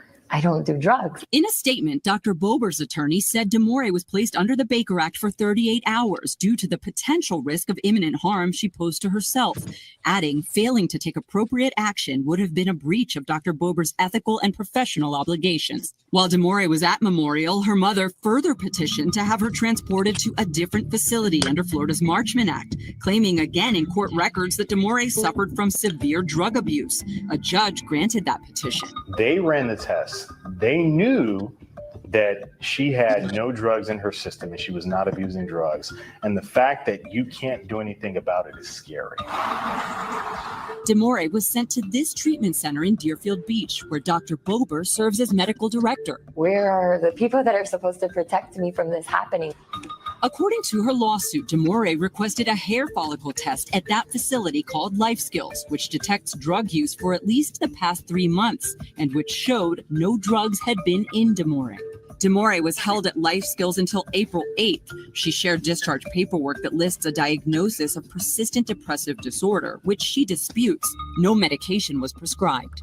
Court records show Demore was able to leave that day after her mother voluntarily dismissed the case. But Demore says the damage has been done, and she feels a system designed to keep people safe failed to protect her. Money, influence, and power should not be something that's used, right, or abused to hurt innocent people. Perez has filed a motion to dismiss Demore's complaint, asserting that the Baker Act and other legal proceedings she has undertaken were rooted in legitimate concern for her daughter's safety. The Miami-Dade State Attorney's Office tells us they stand by their memo. Memorial Healthcare says they can't speak about Demore's case because of the pending lawsuit. We also contacted Life Skills South Florida and have not yet heard back. BSO told us the incident involving Demore is now internally under review. Cold world, right? You know what's the coldest about it? Is that when you're from Florida, they just won't believe you when you say, I'm not crazy. And it's a bad joke, but this is the type of shit that happens in Florida, though. I'm like, AKA Florida man, AKA Florida woman. But yeah, clearly moms and daughters the mom and the daughter got beat, right? That's crazy beef. He done threw a whole lot of salt under her name, saying she's a drug addict and she needs to be admitted. And you got motherfuckers, saying that they got the reports that she tried to do suicide unalive, and you know what I mean, unfit parent. The husband be touching on her in the wrong way, like type, physically, like that type of stuff. Yeah. You know what I mean? Those are like cancellation things, even when they're just alleged. Come on now. You know what I mean? Like those things are alleged, and then like it just ruined her reputation. And then what's so crazy is like if you're the high level exec at Rock Nation, like why are you doing this? Like it wouldn't get out. Like that makes you look bad and the company look bad, and you know what I mean? Come on now. Like maybe they thought like maybe she knows too much or something, or they think she knows too much, or like let's just make her declared crazy. So whatever she says, we can just downplay it down the road. That's a damn good angle right there, bro. I never thought of that shit. I just my mama. It ain't no telling why, because clearly this little baby is very coherent. She ain't got no problems with her husband. You know what I mean? I don't know if they said she's a parent or not. I think they did say she's a parent. It's like, look, bro. Baby girl handling her motherfucking business, and she not trying to live off mom's fame. You know what I mean? So ain't no telling. Let's see what this news story said, bro. Part 2. Come on now. Let's see if we can find it real fast, and it don't come with no commercials. Here we go. That shit is kind of crazy though. Right, they threw her ass under the motherfucking bus. The judge ruled that it was false allegations. What else that motherfucker said? They basically gave her a rap sheet that she's not sane. Man, 100%. That's what I mean. She passed the piss test and the motherfucking hair got a test. hair drug in her. Cold world. And then bro. they don't even prescribe her nothing. They're like, listen, you have progressive, aggressive depression, whatever they said she had, bro. And the deputies advised her to go with these motherfuckers, 100%. And that's where the second story come in, is about all the motherfuckers that was trying to get her to go with the motherfucking people and these motherfuckers' credentials. Welcome back. It's called the Baker Act. Under state law, people can be forced into a facility for a mental health evaluation if, among other reasons, they are a danger to themselves or others. But in a new lawsuit, a South Florida woman says that she was held in mental institutions for nearly 2 weeks for no legitimate reason. And she shared body camera video that she says proves her case and raises questions about how this law meant to protect people can be implemented. NBC6 investigative reporter Amy Batteri takes a closer look. prevent me from leaving home. The incident started on March 27th of last year. So legally, I can't go home. No. Why? Body camera video shows Broward Sheriff's deputies met on the side of the road in Dania Beach. Hello. How's it going? How's it going? By this man. I'm waiting for a car to go by. There's a girl driving it. She's like a kind of mentally unstable person. BSO has not What responded the fuck? about who called the Lying like a deputies there, but it motherfucker, huh? appears they're taking direction Whoa, from the Lee. woman in the gray t-shirt. Wow. You over here right now? Her or? Yes, they have a GPS on her. He asks deputies to follow him to a nearby parking lot once she arrives. I have a doctor, Dr. Boba from Hollywood Memorial Hospital, who's over there right now, waiting for her to show up. Man's got too much time on his hands. Showed up. Obviously, was not an estimate. Demore Hadley says she was lured to that parking lot by someone posing as a potential client for the landscaping company she runs with her then boyfriend, now husband.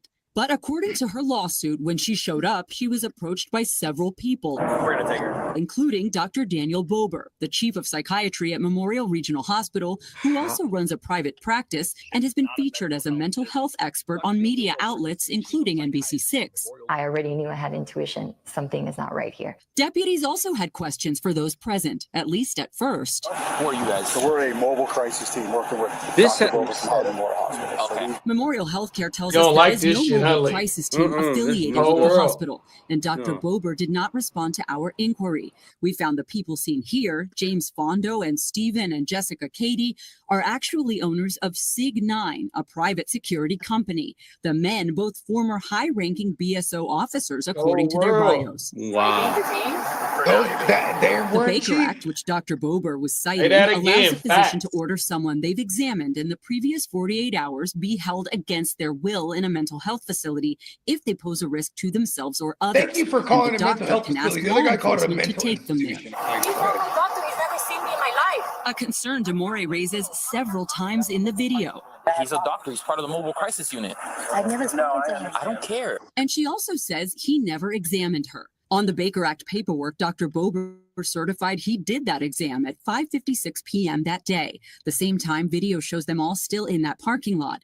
He diagnosed her with an unspecified psychosis, adding she was a risk to herself. I have 3 different collateral sources of information that say that she's been acting psychotic, that she threatened to overdose yesterday. What he told me was, we received a call from your family that you tried to OD the night before and you're being Baker acted. And my question was like, what are you talking about? Experts tell us it's common for doctors to take families' concerns into account, and ultimately the decision to Baker Act someone is up to the healthcare professional on scene. In the lawsuit, Demore says she has no mental health history and does not use illegal drugs. She also shared records from Memorial Regional showing drug test results from that day were negative. I have concerns about how all of this happened. Attorney Hilton Napoleon is representing Demore in the lawsuit she filed this month, alleging she spent nearly 2 weeks falsely detained under Florida's Baker Act and Marchman Act, a similar law that allows involuntary substance abuse treatment. She claims it all stems from an ongoing dispute between Demore and her own mother,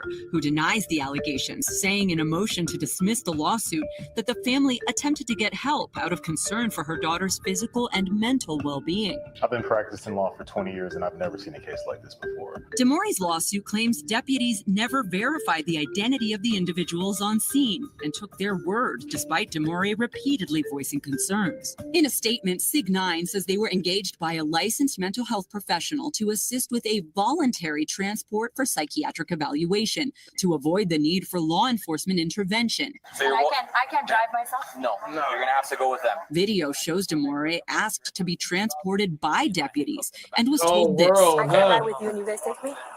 You're gonna be in handcuffs. The dog's not gonna be No, able I to don't come. want to be handcuffed. Okay. Okay.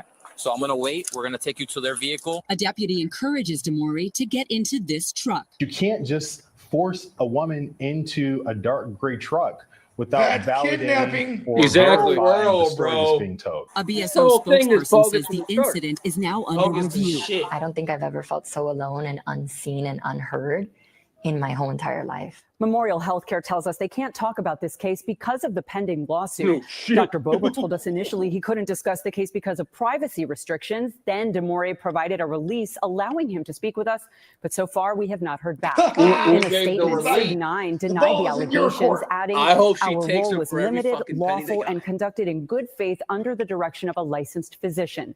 Again, DeMore's mother denies any wrongdoing, claiming her actions are based on legitimate concern. Coming up tomorrow, we take you inside this legal fight involving some wild allegations. Amy Viteri, NBC6 News. I haven't seen that part yet. Cold world. Dude, hey, look, bro.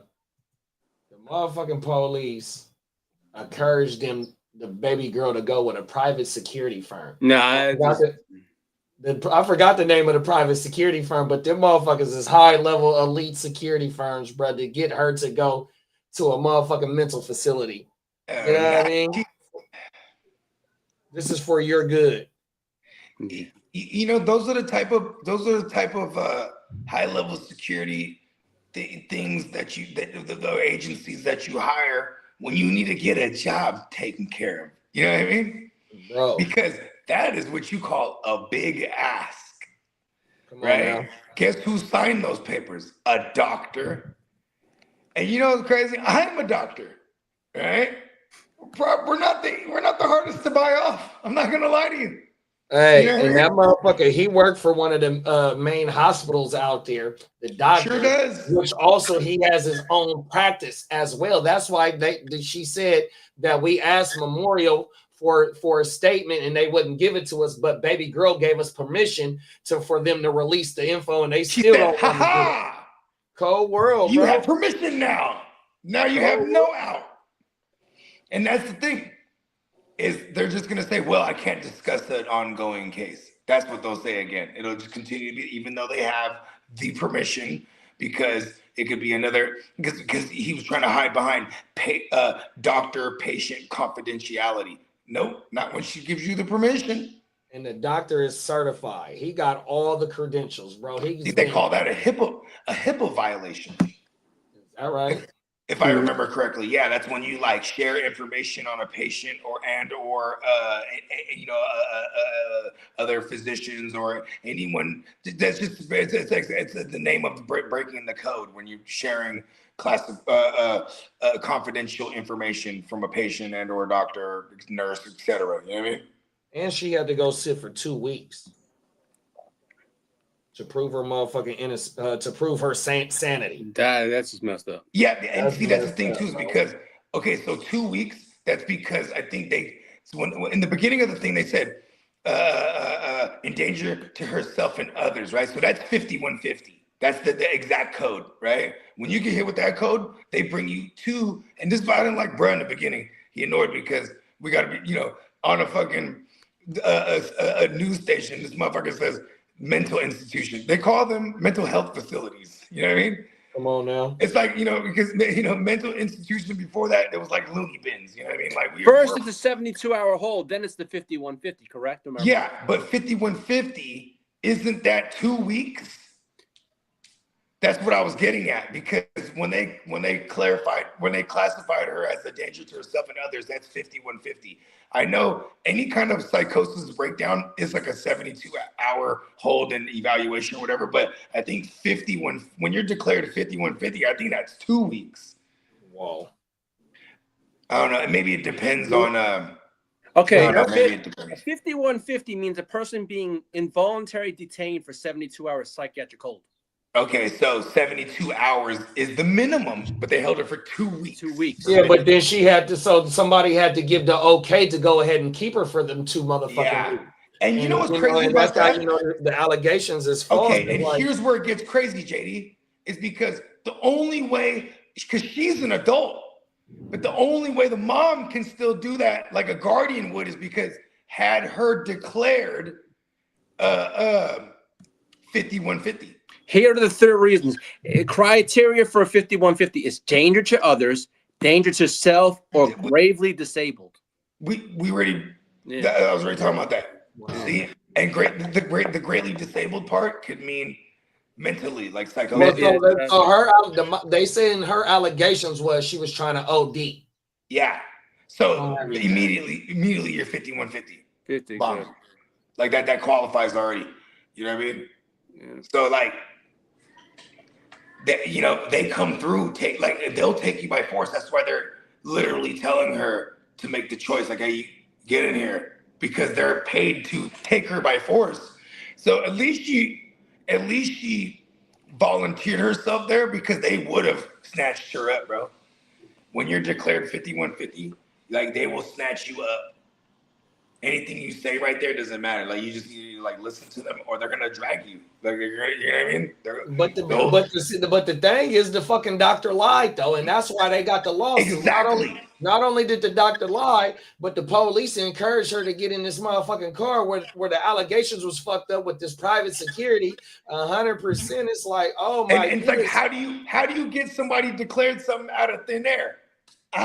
Just damn right, bro. On everything. And you know how they can do it these days too? It's not even like this anymore. It's like, boom, that fucking, 1,000 pieces of Bitcoin is in your offshore account now. You know what I mean? Oh, world. Yes, she is. She's 5150. She blah, blah, blah, blah. And then all it took was the mom to make up the cap ass story. Okay, yeah, well, this is because he goes, well, what's going on? Oh, she's doing this, that, and the third. Is it true? No. That's why the Bitcoin's there. Yeah, you ain't lying, bro. Boom. I mean, look, they bought this month. Look, they paid the whole way. And now, and see, that's what's crazy, bro, is because going through the litigation takes a little while there. This is pretty fast. I mean, not pretty fast. This is it's not going to happen pretty fast. You know what I mean? It's going to take a few years here. We'll hear about this. No, facts. Hopefully, I'm glad baby girl's getting that out there. Yeah, and clearly on the body cam footage, because because you know what I mean, like unfortunate events will just happen out of thin air. Like, this is crazy. This is a mother who tried to get her daughter, declared XYZ. Just in case she might know something, bro. That's where I'm sticking with now. But also just clearly with her lawsuit pending and with the video of the body camera footage and all that, clearly there's discrepancies in between the paperwork that's saying that she's mentally fucked up, and then the testing and all that showing that they claims is false allegations. So then when you got the paperwork, because the paperwork got to be signed.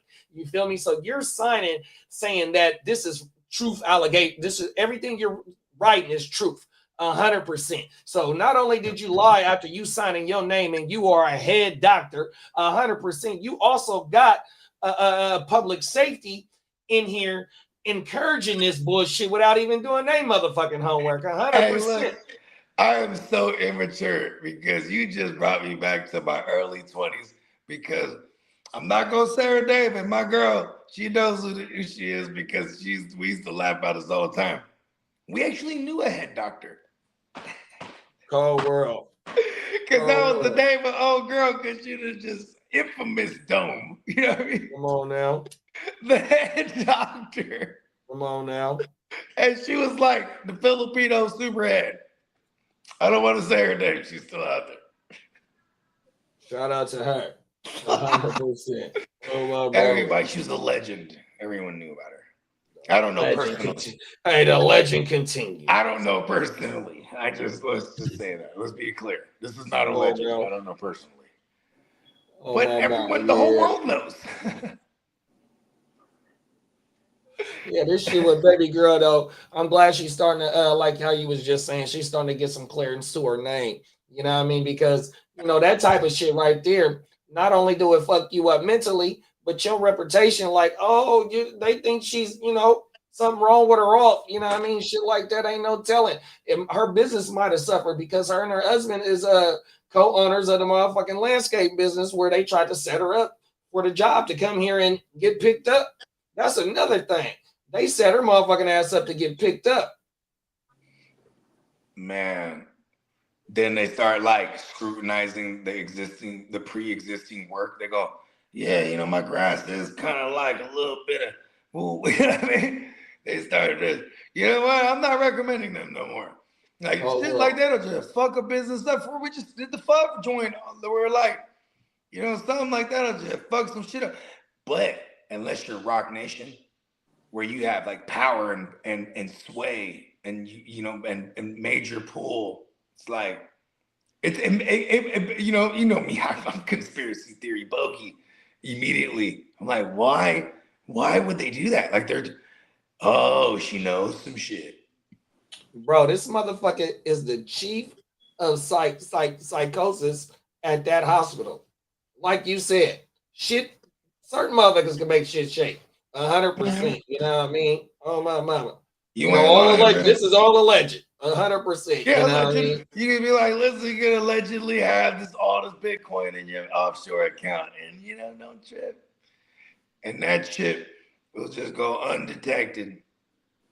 And and that's I've been lied on. Oh my mama, 100%. So I'm speaking from experience. Oh my mama, you know what I mean? So I ain't gonna lie, I've been lied on too, but not to that degree. Like that, when you told me about that shit, I was like, damn. Oh, world. Yeah, motherfucker can lie on you and have your whole life in jeopardy. Just like baby girl, her whole Remember life. Hurricane? Cause it's the story of the hurricane. Oh now. Yeah. Hey, that motherfucker, you know what I mean? He was the champ, the world champ. And he just walked in, he just happened to, you know, obviously it was just in the times when it was still like you know, a black man couldn't just walk around all free and shit. Even though it was, you know, this was like, I think Hurricanes were the 60s. I'm not familiar with the song. No. I'm talking about the actual story. The song is based on the story, if I remember correctly. Shit, I ain't even familiar with the Denzel story. did the movie. It's a good ass movie. It's a true story. Oh, the boxer. When he was the boxer. When Denzel was the boxer. I do know what you're talking about. I never seen the movie. Remember he walked up in the joint after somebody had he was in there. He leaves and then someone comes in and robs and kills everyone in there. Oh shit. Yeah, so he went up into a diner. You know, they're like, oh, hey, champ. And he was doing his little thing and then he leaves. But then the people that came in after shot and killed everyone in there and robbed them. And then the witness put it on him. Cold world. Yeah, I ain't seen that joint. I do remember hearing about that though. Hey, look at this. And then he sits down, right? For hella long, bro. He's sitting down. And then there's this kid. This is a true story. There's this kid. Shit. Like, I'm kind of butchering the story here, but just, you know, there's a kid. He finds this guy's book because while he was locked up, you know, the hurricane, he had educated himself. He had wrote a book and he was trying to get him out. But anyways, the kid found this book, and the kid was like adopted. He was like he's a black kid from I want to say they're in Canada too, like in Toronto or something like that. Mm-hmm. Right? And this little black kid, he's like a teenager or like an adolescent. There you go. And he read his book, and then like I don't know how he gets involved. Maybe it's the adopted family or someone, but someone he's involved with, they're lawyers, bro. So then they get intrigued by the story and they start fighting for this dude, bro. And they get his shit reopened, pause, you know, the case, and bro, they get him out, bro. But it's a very, very good movie. Shout out to Denzel. Shout out to Denzel. Yeah, I ain't never seen that joint. He's the same in there too. It's just like every movie. This time he's the hurricane. Come on now. Good ass movie though. But yeah, they got him up out of there, bro. They had to come from Canada too. They're like, look, we gotta go up in this motherfucker. We gotta go get bro. He ain't did this shit. Go get bro. Fuck that. Oh my mama. Yeah, free all the rallies that deserve to be free. 100%. You know what I mean? You know what the witness said? Because I think he was driving in like a Nova or some shit, something fly. You know what I mean? Mm-hmm. But see that it was in the assailants when they went up in there after. They're driving a similar car, but there's a different year, and I think it was the way the lights were because she kept describing the lights look like a butterfly. You know what I mean? But when they would ultimately pull up that model, that shit don't look like no butterfly. Get the fuck out of here. Yeah, just and she meant to say like as in the way the lights shine Right. in the distance. It reminded her of a butterfly, and they're like, "Yeah, that's the model he was driving." And they pretty much that's how they got him. It was a black guy that went in there, shot everyone. Why the fuck would the champ go in there and shoot everyone? Yeah, it was. Hey, no, that's like the motherfucking the story we did a couple weeks ago about the motherfucking the license plate readers, what they called the flock. The flock cameras on my mama. Flock. Yeah. Beware of the flock. They're watching. I got a story of hey, you know what's fucked up? You can't even just shoot the flock out the sky. They're gonna come for you. Now it's like you're done. Now it's like fucking up government fucking or police vehicle, whatever the fuck. There's a law for that for sure. Yeah, you're done. Disengage plus on top of disengaging a firearm. And then there's all that, you know what I mean? Like, oh, well, I can't even throw a rock at it. You know what I mean? Matter of fact, if I threw a rock, that would be incredible, huh? If I threw a rock and hit, because that motherfuckers is up there. You're gonna have to snipe that motherfucker. Oh, everything. And they probably got the shot spotter around the same thing where they went line. They're go world. Oh, they pull up, and then they come through zooming in on you. Yeah. That shit. The all-seeing eye is always watching, bro. It's a wrap. Yeah. That was a book I read back in the days. What's it? Like, well, I didn't read it. Audiobook. What's it called? 1984. That's the name of the book. I think it's 1984 or 1985, but it's the Big Brother. Big Brother. They're always watching, always listening. But it was like what's the word I'm looking for? Like a kind of like an apocalyptic type of world, or like what is it called when it's not a zootopia, something topia. It's where like everyone's controlled, like kind of like robots and shit. It's like a big, I gotta revisit that book actually. But yeah, always watching, always fucking watching, always watching, always listening. They were referred to as Big Brother. Big Brother's always watching. Come on now, that's just like ear to the streets. Ear to the streets is always gonna hit us with that info, no matter what. That's why I got him on the team. I was like, we need a robot we can trust. Lee, let them know about last night, man. Tell them to go watch that shit if they didn't catch the live. That was fun, man. That was good. Yeah. Oh man, it was fun. Tell them the name of your podcast. Yeah, we had the Chargers Power Hour on Friday nights, 7 o'clock Central Time, 5 o'clock Pacific Time. And next week, you gonna be prepping for the Raiders, huh? Yeah, sir. Who the Raiders got this week? Oh, the Raiders got. I'm have to check on that one for you. Oh, they got the Browns. They're Brownies, yeah. They got the Brownouts, yeah. Yeah, so you're gonna have to do some studying for that, see where they lacking at or where they doing good at. That way, you'll be able to elaborate on that Raider game. Well, I'll break down that Browns Raiders game for Friday. Yeah, facts. I'll not be just breaking that down because I'll also be go watching that Eagles game too because that's coming up after the Raiders game. 100%. You scouting? I ain't mad at you. I see you doing your homework, big man. I got 2 games to scout. Come on now. So next show gonna be episode 9. And I'm gonna ask Peacock if he can do something with the since it's the game for what? Not the Simpsons characters, but this time it's what is it?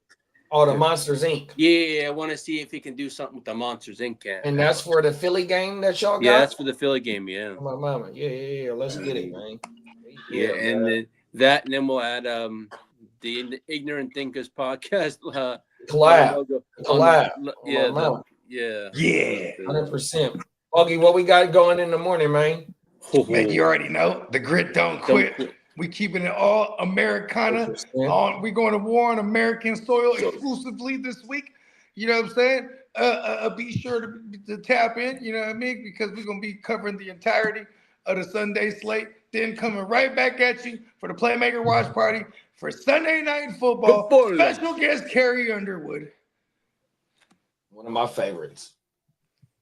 When they get a million, singing a damn song every single week. It's a cold motherfucker. Oh, everything. Yeah, man. Y'all make sure y'all pull up tomorrow, 8 a.m. West Coast time, 10 a.m. Lee's time, and 11 a.m. On the East. Maybe we might get in that motherfucker early. If I'm in here early, you know what I mean? Y'all know what time it is. If y'all beat me in this motherfucker, fire that bitch up so we can get to the people, man, and get this bitch bracket. 100%. Y'all have a good weekend, a beautiful Saturday. Stay blessed out there. Be safe, and make sure you pull up on us tomorrow, y'all. And if you're not subscribed, subscribe. Orange juice in a blunt. Orange juice in a blunt for breakfast while I read the paper. Finna hit the block. About to see some paper. Come on now, y'all. Make sure y'all be safe out there, and make sure you stay 10 toes on what you're doing, man. 100%. Go see that paper, man.